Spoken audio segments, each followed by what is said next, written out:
Okay, I think we're going to go ahead and get started. Thank you, everybody, for joining me today. My name is Adam Kemper. I'm an attorney with Greenspoon Martyr LLP, and I'm very excited to bring to you some important information about how to handle an actual or suspected case of COVID-19 in the workplace.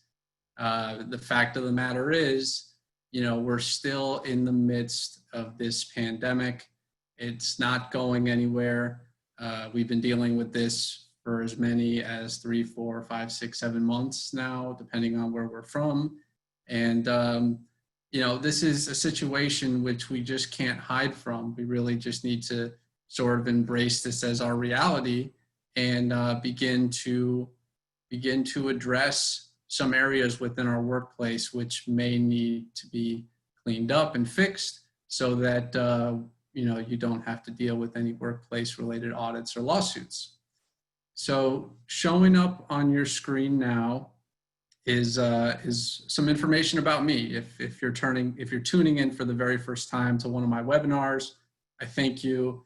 This webinar will be recorded, so you can take notes, or we'll send you a copy of the recording. If you'd like to ask questions, there is a Q&A box which you can type your questions, and we'll save that time for the end to answer all your questions. But the slide that's on the screen is just a little information about me. I'm a partner at Greenspoon Martyr, and I focus my practice on the area of labor and employment law, where I assist companies of all sizes on a variety of workplace issues, sort of the gamut from hiring to firing and everything in between. I also litigate workplace disputes on behalf of both employees and employers, but primarily on the employer side, and also assist with workplace-related audits and investigations. My goal with every one of my clients is to avoid the workplace lawsuit, to avoid the audit, to avoid the investigation, because I know that it causes so much disruption, it causes so much expense, and it's very stressful and annoying. So if I can help you with my presentation today to give you some tips and some insights on how you can avoid some of these issues that can pop up, great. And certainly I'm available if you need me beyond today's presentation. So if we can go to the next slide. So I would like to, I have 2 poll questions today, and this is the first one. I want to get a feel for, have you had some COVID-19 cases pop up in your workplace? And if so, how many? So if you can take a couple of seconds to just answer this, I'd greatly appreciate it, just so I know, the extent of what you've been dealing with.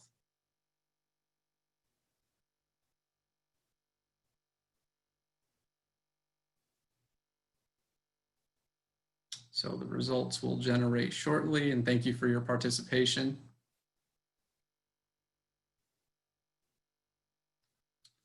Okay, so it looks like the majority have not had any employees test positive. Great. I see that there are some that have had 1 or 2, and then actually there are another grouping of people that have had 4 or more. So we've had that mix. I think in the next couple of months, the numbers will, I think the people that have said that they haven't had any, they'll probably have at least 1 or 2. And then I think the other numbers will continue to increase. So the reason why I asked that is because I want to know sort of, your experiences with this, because I know it's been a challenge.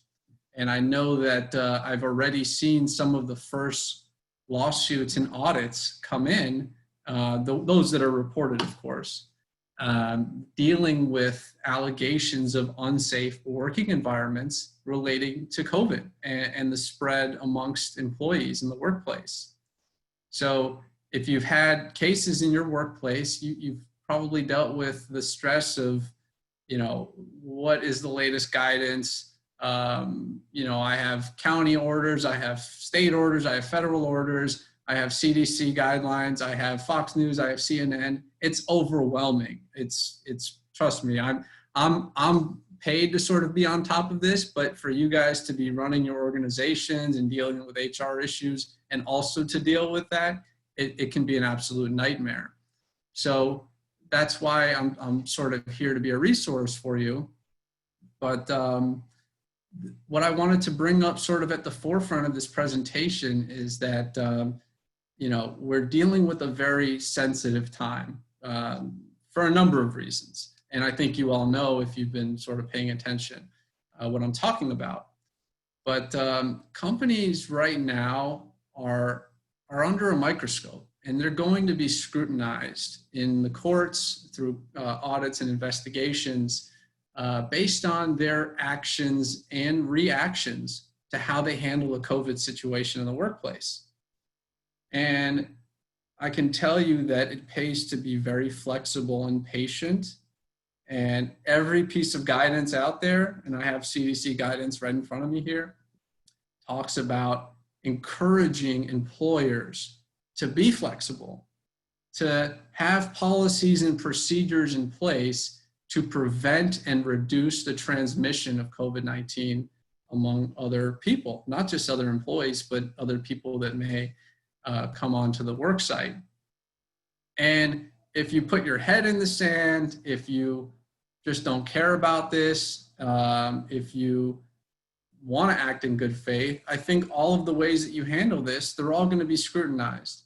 And the fact that you guys are listening into something like this shows that you care, and that can go a long way in an audit investigation or during a lawsuit. So I think it's great that you're listening in today. And if there's other people that you'd like to share this with, certainly we'll make that available to you. The second point that I have in this slide is that, as we all know, over the last few months, a lot of your companies probably had to deal with some staffing decisions, some very difficult ones, which led to unemployment.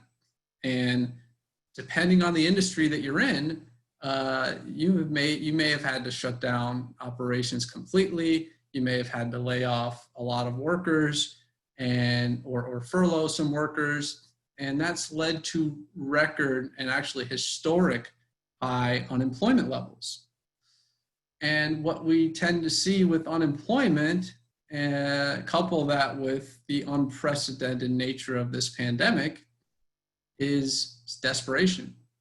We see desperate ex-employees trying to figure out a way how they can make some money, because at some point the unemployment compensation is going to run out. And there's also a lot of bad lawyers out there that need some work during this pandemic too. And then you combine disgruntled ex-employee with bad lawyer, and you're going to get a lawsuit. And the only thing that we can do to sort of minimize that risk is by acting in good faith and by implementing every possible safety measure you possibly can and complying with all of the requirements as best you can.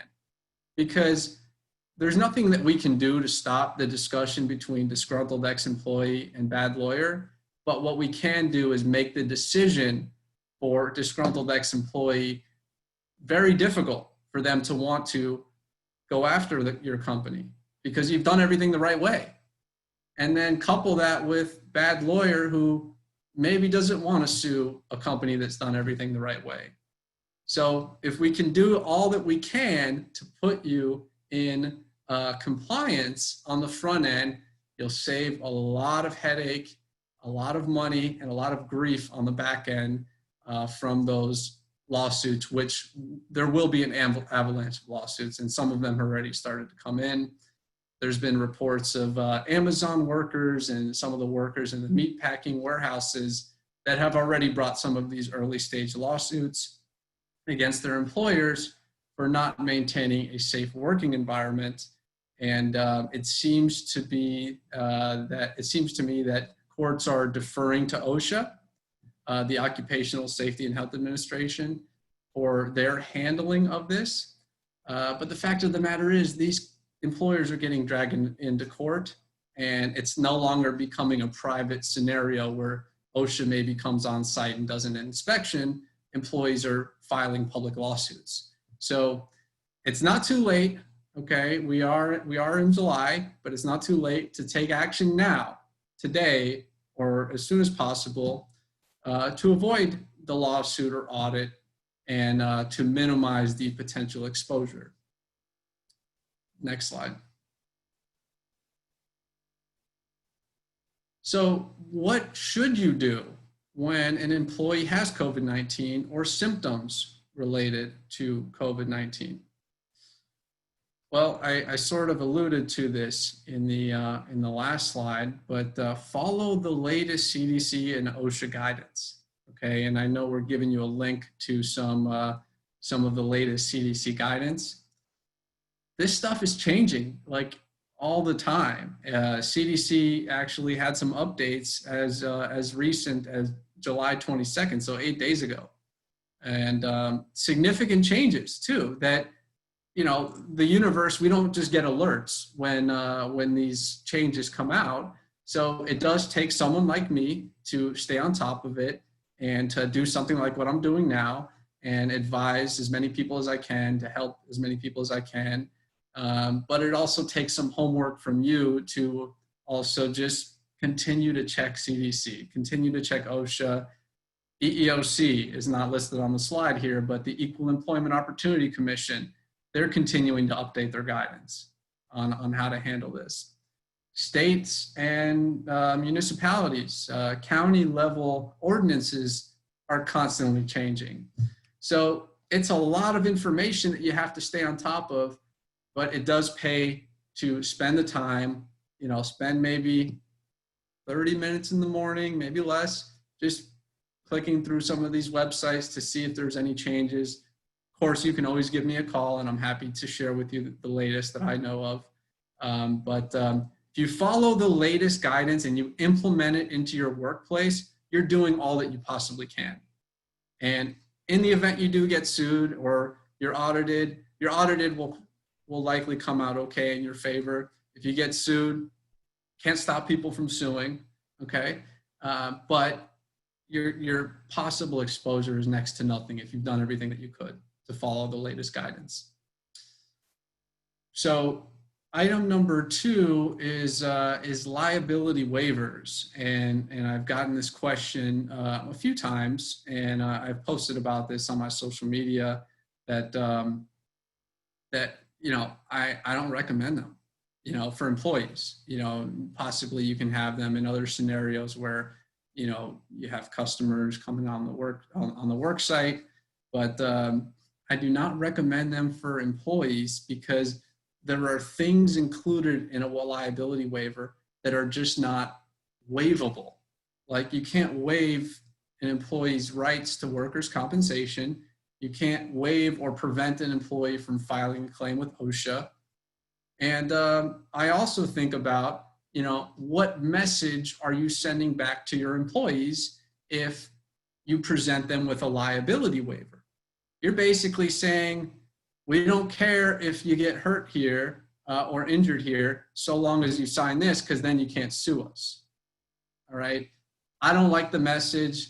They're probably not going to hold up in court. Don't recommend them. So if you do them, you know, good luck. But just make sure you get legal advice on what's included in there and what scenarios you intend to apply them for. Because there are scenarios where liability waivers are okay, but I just don't recommend them in the employment setting.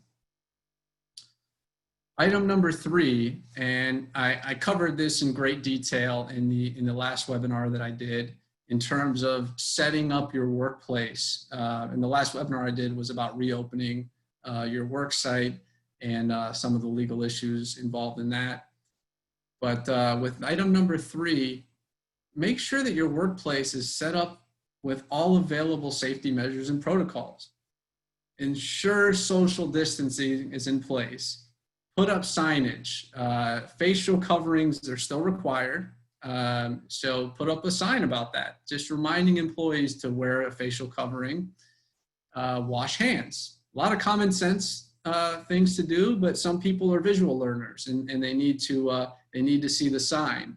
And those signs will work really well if you're audited by Osha. Okay, they'll make your workplace look real nice.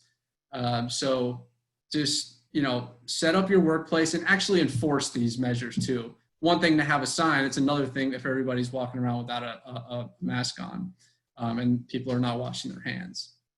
So every possible safety measure, the sanitizers, if you can buy those, I think they're back in stock now. Certainly bring some of those into the work site as well. Number 4 is communicate with your counsel and consider the legalities involved when an employee has COVID-19 or related symptoms, including whether COVID-19 was contracted at work. Okay, so this one really has sort of the most legal teeth to it, this part of the slide. There's a lot of legalities involved when an employee has COVID in the workplace, because you do have to do some investigation and figure out, did this employee contract COVID in the workplace? Is this work related? Okay. And we're assuming that this is through a positive result and not the related symptoms. I'll get to that part next. But if someone tests positive for COVID-19 and you do an investigation and determine that it was work related, let's say they got it from another employee because that other employee next to them had COVID-19 previously and this person worked in close proximity, there's a couple of issues that pop up immediately. And one is you may have a OSHA recording requirement.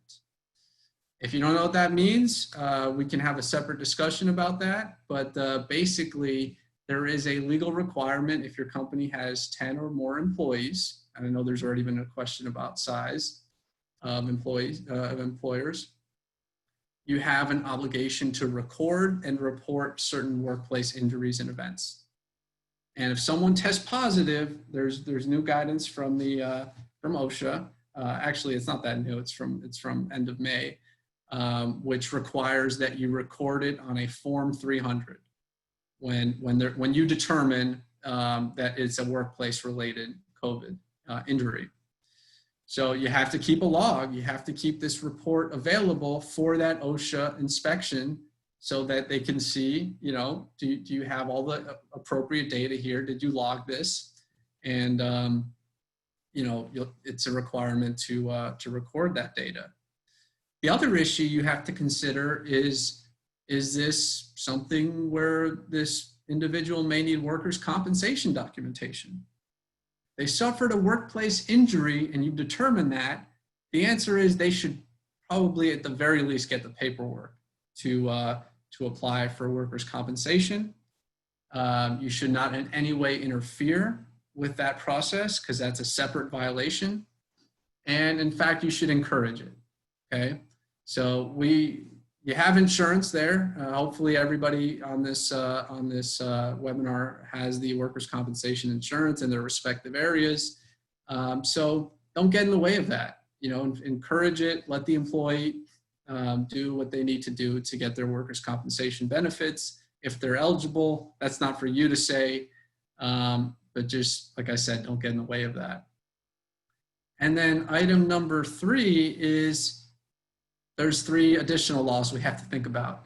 And if someone has COVID-19, this is still the positive case situation, not the symptoms. I'll get to the symptoms in a second. You have to determine whether or not the employee is entitled to leave now. Under the Family First Coronavirus Response Act, you certainly need to send the employee home, okay? It's sort of common sense, but if you need me to repeat that, if you find out an employee has COVID-19 and they tested positive, you need to send that employee home and sanitize their workstation, clean it up, do the investigation, as I mentioned, with respect to OSHA. And getting back to point 3, see if they're entitled to paid sick leave under the FFCRA. You'll need to determine if that law applies to you. It's for just about all companies under 500 employees. And and the law does require paid leave, but it is 100% reimbursable through tax credits. So there's no reason to get in the way of that either. And also there's the Family Medical Leave Act. Let's say FFCRA does not apply to you for whatever reason.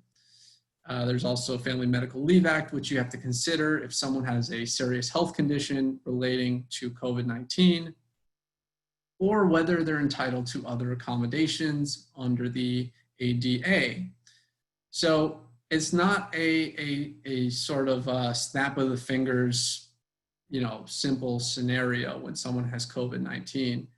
It is important to kind of get your ducks in a row, maybe pick up the phone, call your employment attorney, whether that's me or someone else, and sort of work through how to handle this, because I've just listed a lot of items to keep in mind.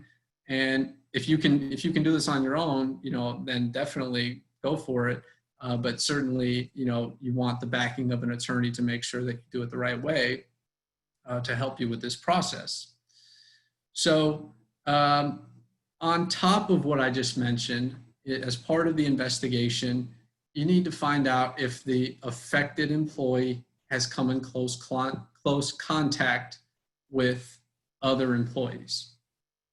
Okay, so that's part of the investigation. You have to find out, has this employee potentially spread the virus among other people? And you got to be mindful during that investigation of employee privacy rights, HIPAA, and confidentiality. You can't go around saying to all of your employees, Joe Smith just tested positive for COVID-19. He's homesick and he has these symptoms. Let us know if you've been in contact with him. That's absolutely no. You can't do it. You can't do it that way. You have to talk to the employee who's been affected first, figure out who he or she has come in contact with, and start from there, and then see if you can get some sort of consent on some agreed language between you and the employee, which allows you to say a certain amount of information to other employees to investigate whether they've come in close contact with the affected employee. And then you begin your investigation that way, determine on a case by case whether you need to, whether someone was sort of high risk or was exposed, and you may need to send that person or those persons home as well. And then you have to deal with the FFCRA and some of the other issues we talked about. But it doesn't end at sending the one employee home. That's the point I'm trying to make. You do need to do a full investigation. If the affected employee came in contact with customers who were on site, you may need to contact them and let them know that there was an employee who tested positive while you were on site in our workplace. We don't believe, we've taken all the safety measures and the sanitation measures to ensure that it's been clean. We don't believe that it was spread among other people, but self-monitor. If you feel like you need to go to a doctor, go to a doctor. If you feel like you need to get a test, go get a test. It's certainly better to send that type of information to a customer rather than omit that, because if they find out about that on their own, that's just bad business. They're not going to trust you going forward, and they'll appreciate knowing that about the potential exposure and what they may need to do.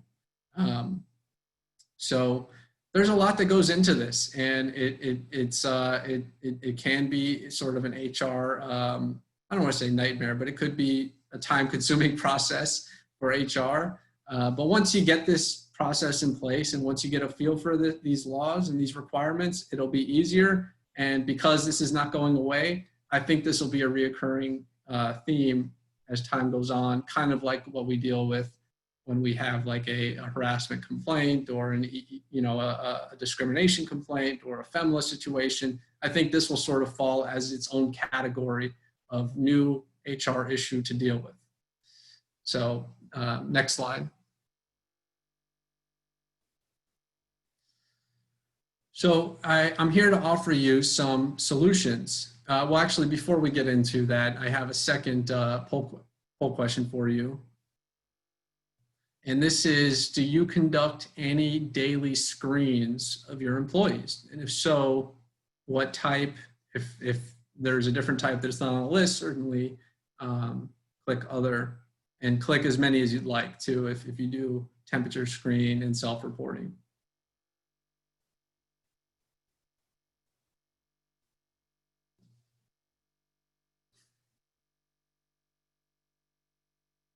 So we'll wait for the results. Okay, so it looks like just about half of you do self-reporting and temperature screens, which is great.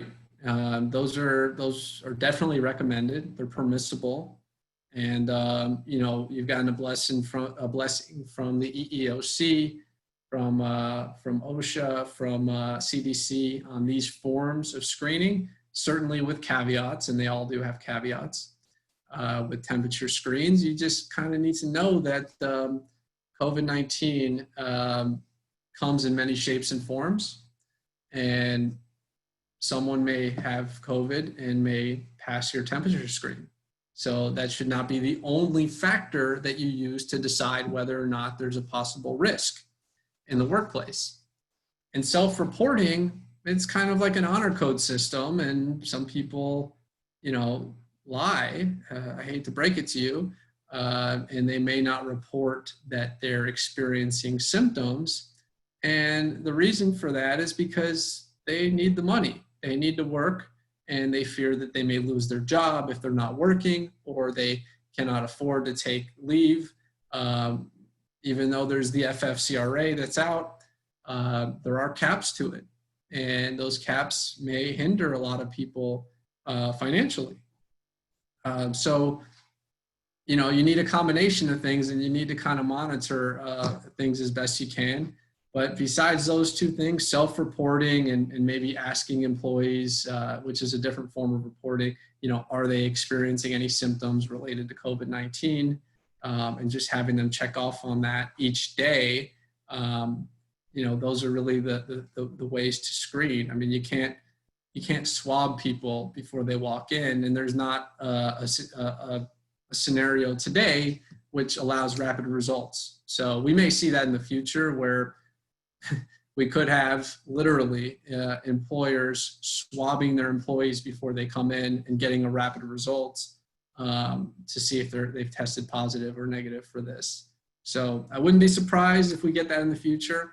But for now, temperature checks and some form of reporting, they're all permissible. They just come with the caveats that you just need to be mindful of. So in terms of these swabs, if you believe that there's an actual or suspected case of COVID, and because somebody is experiencing symptoms, then you can have them go take a test. Okay, you do have permission, you do have the blessing from some of the agencies that I described to have employees go do the swab test. It does need to be FDA approved. So if Joe Smith is on the street doing swab tests and he's not, you know, it's just some random guy giving out what somebody believes to be a test, that's not going to fly. That's not considered accurate and reliable, which is a requirement by the EEOC. So you do need to send someone to a legitimate testing center, or ask that they go to a testing center, and you know, hope that the results are accurate and reliable. If we've all been sort of paying attention to the news, there's false positives, there's false negatives, there's false reporting. The tests, you know, it's the best system we have now, but it's not great.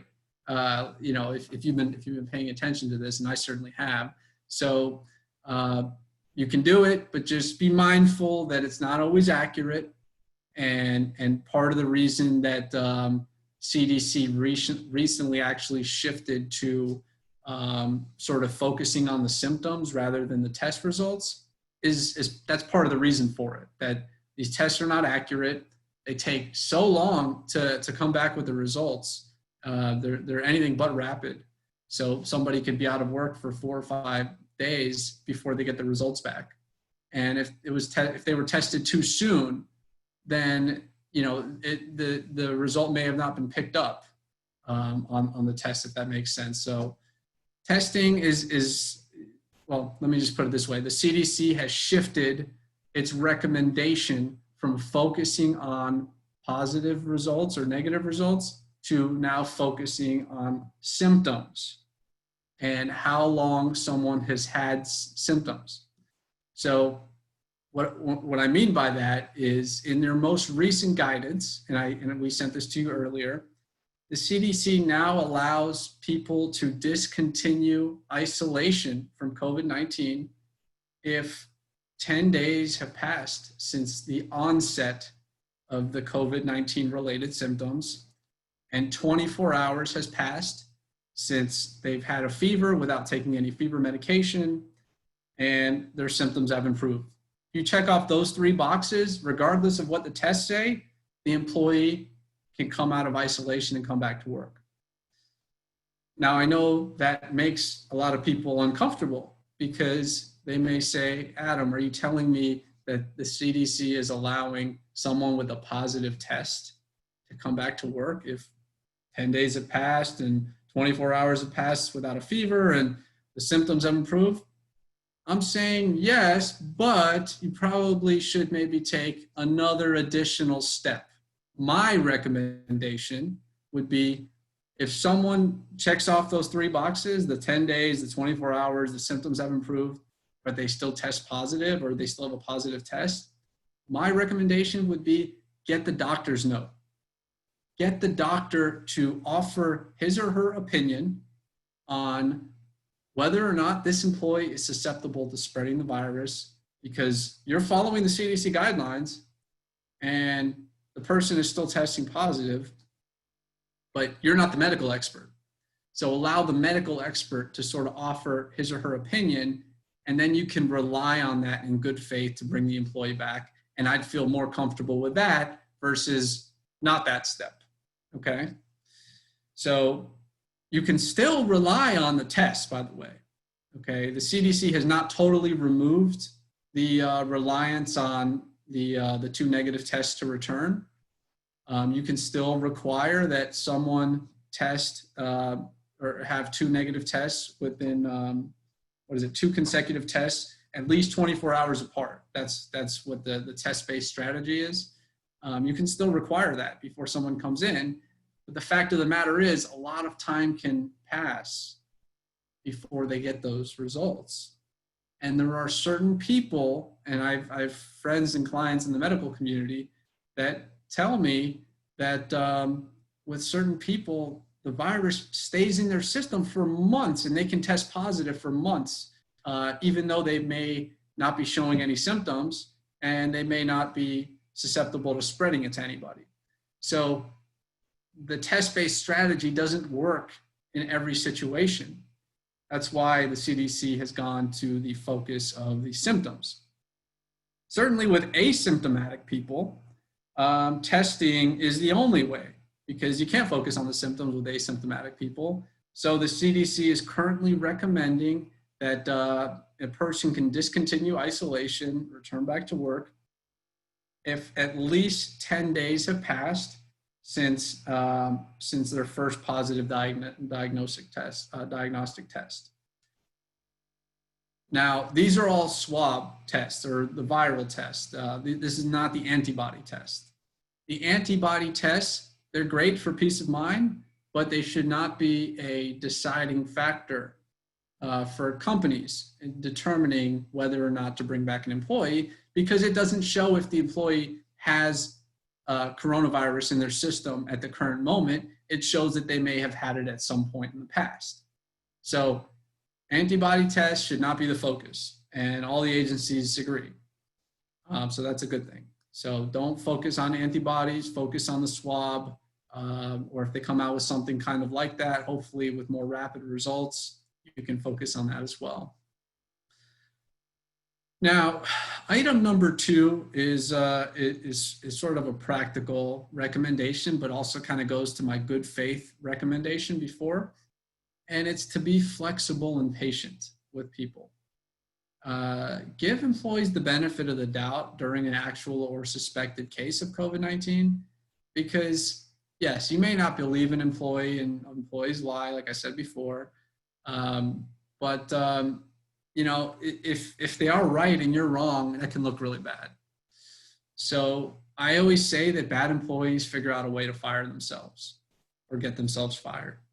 So don't use COVID-19 or someone being out on leave, or you don't believe them, like they're out, going to the grocery store and they're going to Disney World and going on airplanes and, abusing these leave policies. Just let it slide for now if you can, okay? Because they will find a way to get themselves fired. And if you have to fire somebody, I'm not saying don't fire, keep everybody. I'm not saying that. But what I do recommend is if you do have to fire somebody, consider all the ramifications before firing somebody, especially during this pandemic. Because everybody's sensitive, including judges, including investigators, auditors, everybody's sensitive to people losing their jobs right now, especially with the PPP loans and everything that's going on. So rely on objective criteria if in support of a termination decision. What I mean by that is if you think someone's just being a jerk, that's probably subjective as a reason to fire somebody.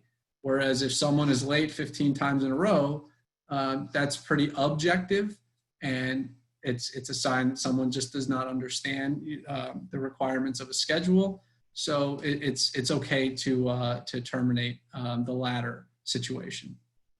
And then, not all of my slide is showing up here, but number 3 is prepare a policy outlining the company's COVID-19 safety plans and protocols and require training relating to this. So let me see if I can lower this actually. All right, it's okay. So this is the written document. This is sort of the CYA that I talk to my clients about, but it's also important to outline the expectations and the requirements for your employees to just show them, hey, these are all the safety issues we need to be mindful of during COVID-19. But also by the same token, it could just be used for, infection control, and other illness control within the workplace. It doesn't need to be COVID-19 specific. So, make sure you have a policy in place. Make sure the policy mirrors some of the requirements and guidelines by some of the agencies I talked about.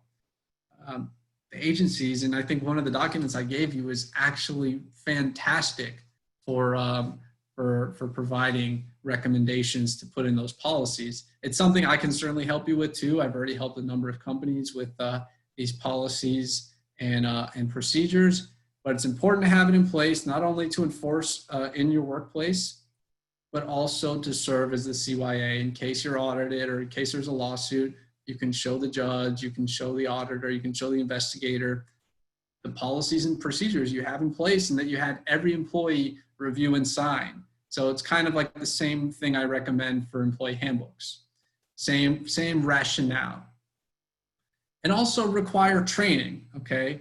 A lot of this stuff, like I said, is common sense. Wash hands, put a mask on, social distance, sanitizers are over there, stay home if you're sick, report if you're feeling ill, you need to take the temperature checks, whatever it is part of your training. But not only to sort of reiterate the points, the purpose should be not only to reiterate the points of all your safety policies and procedures, but also a second sort of CYA or layer of defense, which will help you in the event, once again, that you're challenged on your working environment. You can show the judge, investigator, or auditor that not only did you have a policy in place, you required all employees attend training, safety training. And you can have employees sign in, acknowledge that they've attended the training, and go from there. And it'll certainly help you. It has helped me help in defensive lawsuits and in dealing with investigations in other scenarios So I can promise you that it will help you to do this now. So item number 4, and I know we're already in 40 minutes in to this, and I do want to get to your questions, but item number 4 is what's on the horizon. And it may or may not be showing up on your screen. It's not showing up on mine, but I'll get you the PowerPoint when this is all done. But item number 4 is what's on the horizon. And right now there's a new bill being tossed around in the Senate, and it's called the Safe to Work Act. Okay, if this bill turns into a law, we can do another webinar on this because it's already like 50 pages, and there's a lot of information in there. But the intent of this law is actually to benefit companies by providing additional requirements for someone bringing a case against a company for contracting COVID-19, to eliminate the frivolous lawsuits, to increase the requirements of proof that someone must show clear and convincing evidence that the company was the cause for their injury.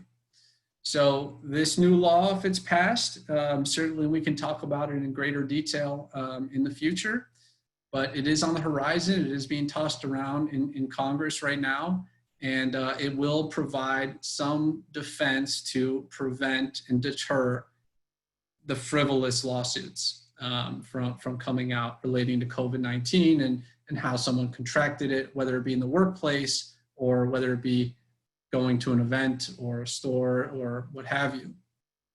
So that is, it's in the works right now. Nothing's official.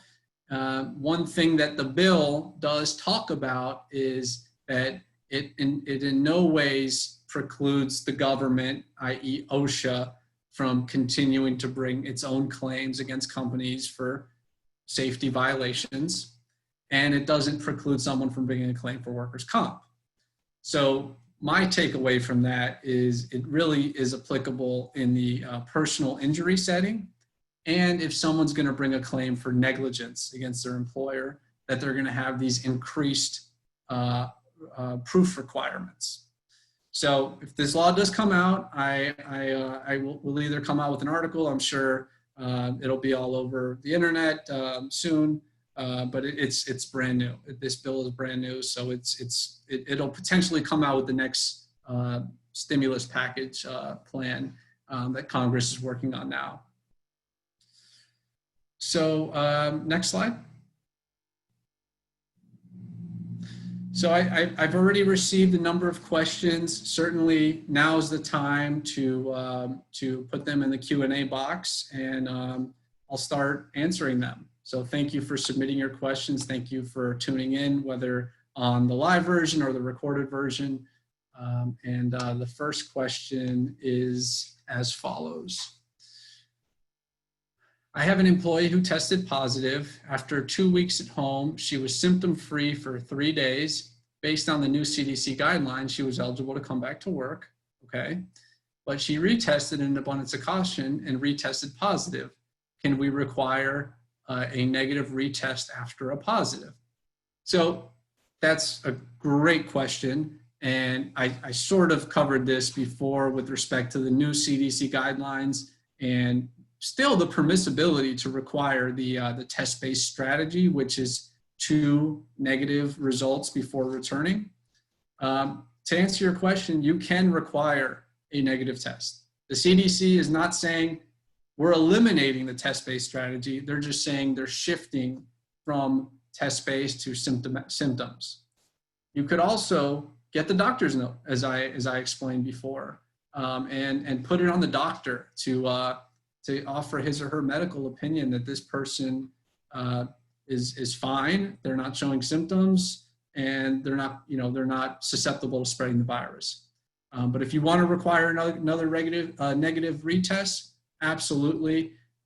Just it needs to fit within the requirements of your business, and you need to be mindful of, this may take some time to get the results back. Okay. All right. So thank you for your question. The next question is, does this apply to any size of the company? We are 20 or less employees company. Another good question, and the answer is the bulk of what I went over does apply to your company. OSHA recording requirements, you need to have 10 or more employees. Families First Coronavirus Response Act applies to 500 or fewer employees. So that would include employers that have at least one employee. So the answer is yes, this does apply to your company. Certainly the federal anti-discrimination laws, some of those laws require 15 or more employees. But I always say the second you open up a business, just be mindful of all the laws that come into play because there are more than you think that apply to small businesses. So the answer is yes, most of this does apply. Good question. Okay, another question is, if we are working remotely and some of our employees test positive for COVID-19, what will happen? They got COVID somewhere else, but not work. So if they're working remotely already, there still are FFCRA requirements because the COVID may result in the person not being able to work anymore, okay? So, you just need to be mindful of, if someone contracts COVID-19, don't assume that they're fine. What we've seen is everything from asymptomatic to death. Most people get the symptoms somewhere in between. So, you kind of have to go through the FFCRA process to see if they're eligible for leave, paid sick leave during this time when they have COVID-19, and just continue to check in with the person periodically to see that they're okay and to see if it's possible that they spread to other employees, but most likely not if they're working remotely.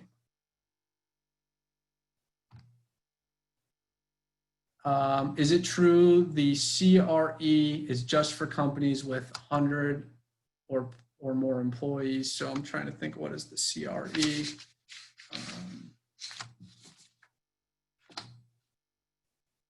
Okay, I think what we may be talking about there is the FFCRA, and that's for 500 or fewer more employees. If you want to, whoever wrote that question, if you want to expand further on it, I'll be happy to answer it.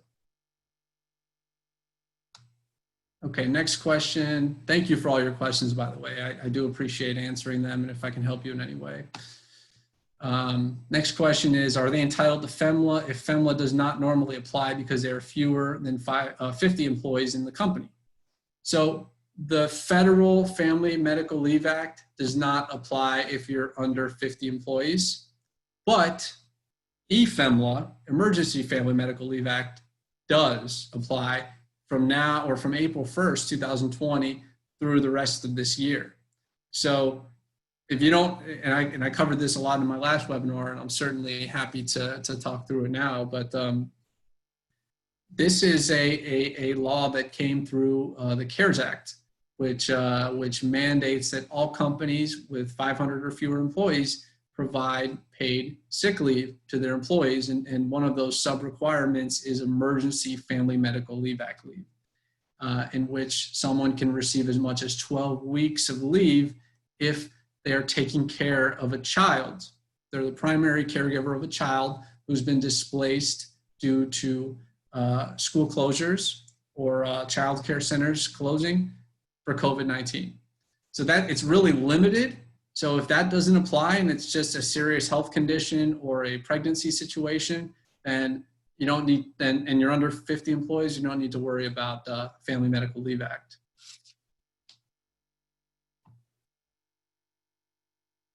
Okay, can you restrict an employee from travel or mandate quarantine after travel? Certainly if travel is part of an employee's job and, yeah, you can definitely restrict travel. Can you stop somebody for traveling on vacation? Probably not. Can you mandate quarantine after? Absolutely. And the CDC recommends it, especially if someone is going to a high risk area, if someone's going on an airplane. That can absolutely be a part of your policy.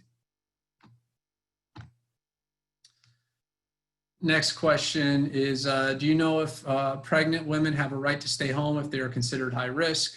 And with HIPAA laws, what are employers going to do to protect the privacy of employees with COVID, especially when contact tracing is a main form of containing? So pregnancy is its own separate issue, but if being pregnant in a physician's opinion makes someone particularly susceptible to COVID-19 or high risk, then they may have leave rights under the Families First Coronavirus Response Act, just the same as someone considered age 65 or older with a pre-existing condition would be also high risk. But that's, we're not doctor. I'm not a doctor. We have to defer to the medical experts to provide that opinion on whether or not someone is susceptible to contracting COVID or having complications because they're pregnant. So I would recommend in that scenario, get the doctor's note, and from the employer's perspective to give the doctor deference. And with HIPAA, what are employers going to do to protect privacy of employees?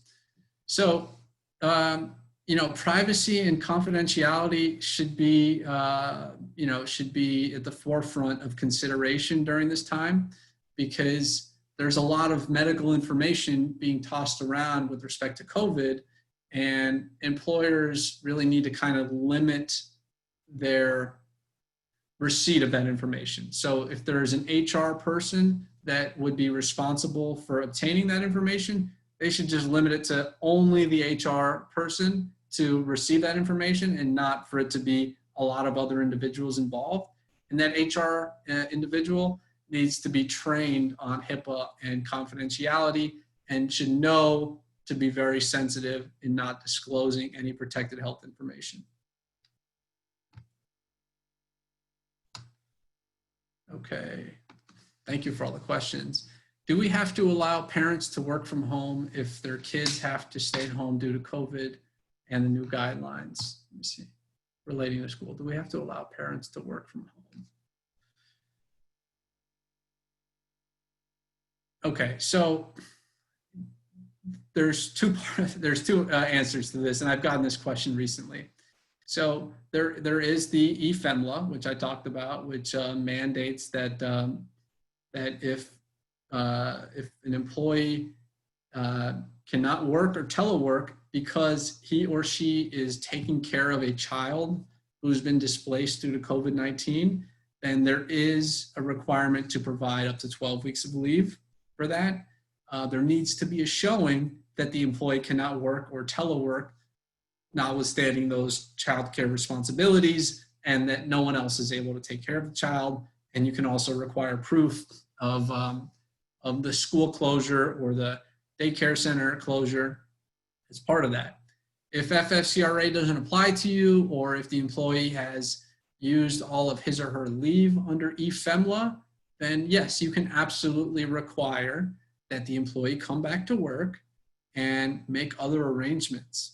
And I know that's a tough conversation to have with an employee, but the key during that 12 weeks of leave is to continue to check in with the employee and also to just remind the employee, hey, your 12 weeks are up by X date.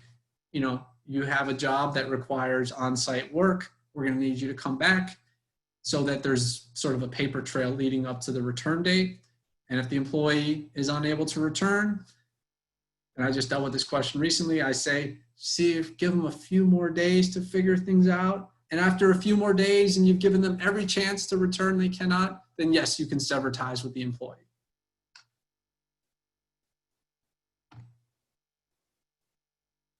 All right. Wow. Okay. Couple more questions here. If we do temperature checks, do employees need to log their time while waiting to be checked? Great question. And there is some sparse law on this, which relates to basically an Amazon warehouse case where Amazon workers had to go through security to before they could leave for the day to see if they were taking anything from the warehouse. And the question in that case was, should they be paid for that time? And the answer is no. And a lot of practitioners sort of look at that case as being instructive for whether or not companies should pay for employees who are waiting in line to get their temperature checks. It's not work related. It's sort of on the way to work. I think that's what that's how the court kind of explained the rationale. My recommendation would be, if it's 20 seconds or a minute, I mean, it would be considered de minimis anyway. If you have a line of 500 employees and it takes 45 minutes to get into work because you're in line for that long, I would say let the employees clock in under that scenario, just like as a practical matter. So it's not sort of a case-by-case basis, but try and do them quickly and try to have someone trained and, you know, make sure the temperature gauge is accurate and not a cheap one. It's reliable and it's clean, and the person taking the temperature knows what they're doing. Good question though. Okay. Here we go. If they are basically going off symptoms, since the testing has a lot of bad results, what's to say that the employee doesn't have the common flu? Aren't those symptoms basically the same?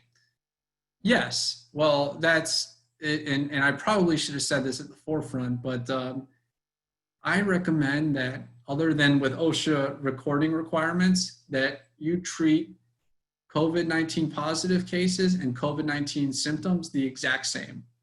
So someone has the common flu or cold, I don't care. Treat it just as you would COVID-19, because it's not worth it to run the risk of assuming you know what it is and that it's not COVID, and just kind of give one condition treatment over the others. So that's why I say, you know, treat it the same as far as your policies and your requirements to stay home. And even the Families First Coronavirus Response Act talks about the, you know, being entitled to leave if you have COVID-19 or if you have symptoms substantially similar to COVID-19. So they should be treated the same.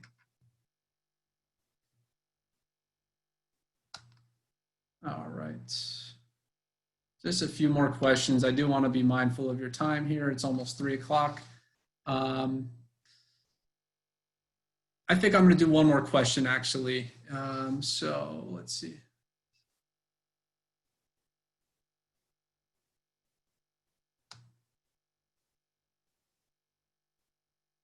All right, so I'll do this one. If an employee comes into work and has COVID and does not follow safety protocol, can the company be liable if the company's employees become infected after direct contact?